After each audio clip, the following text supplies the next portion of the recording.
First Corinthians 14 and verse 40, it says, let everything be done decently and in order. Let everything be done decently and in order. So on this note, we are going to be studying within this section the topic I titled balancing the square root of your life. Yeah, it's an uncommon topic. Balancing the square root of your life.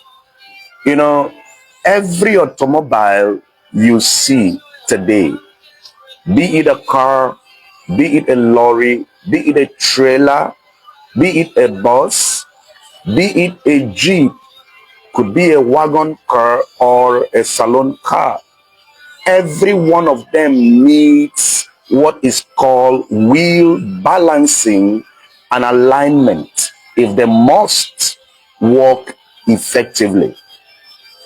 Now, irrespective of the made of the car, irrespective of the brand of the car, be it Toyota, be it Honda, be it Nissan, be it Mercedes-Benz, be it Volvo, be it Alpha, whatever kind of car that this is, there is no car, whether it is a brand new or an old car, for it to be able to serve the purpose to which you desire, then you need to ensure that you take it to where it is being balanced and aligned.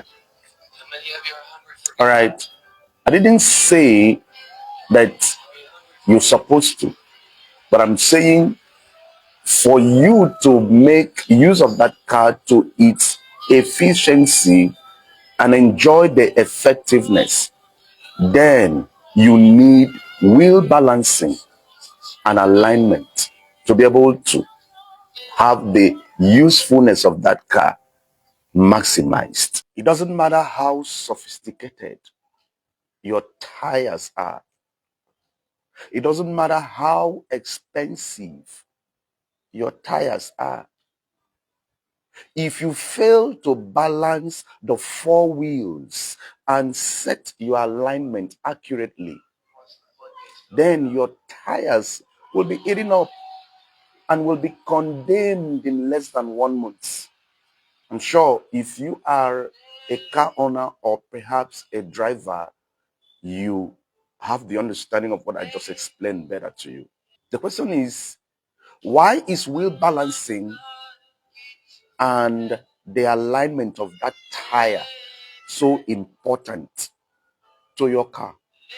That is because without it, you cannot speed beyond 60 to 80 speedometers in your driving, no matter how new that car is. You see, so this is why it is so paramount. This is why it is so important. This is why it is so efficient for you to service that car and ensure that the wheel balancing and alignment are done neatly and properly.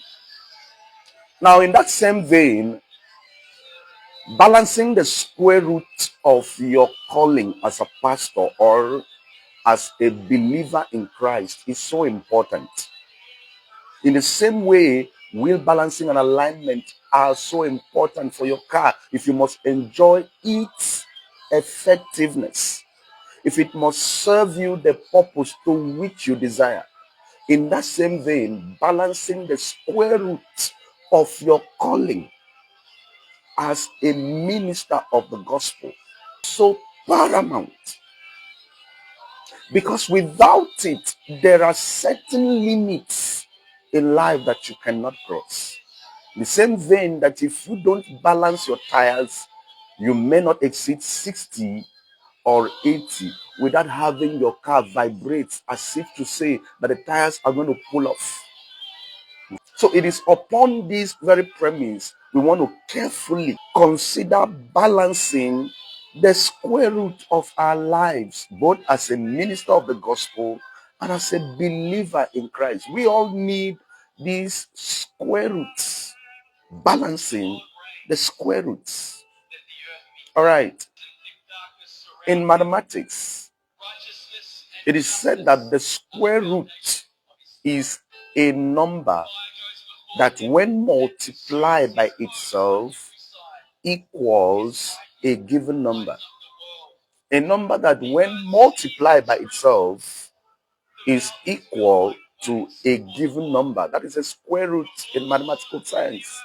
But in the context of what we're studying today, in our discussion within this section, there are 4 dimensions and aspects that constitute the square root of your calling as a minister and your purpose as a believer in Christ.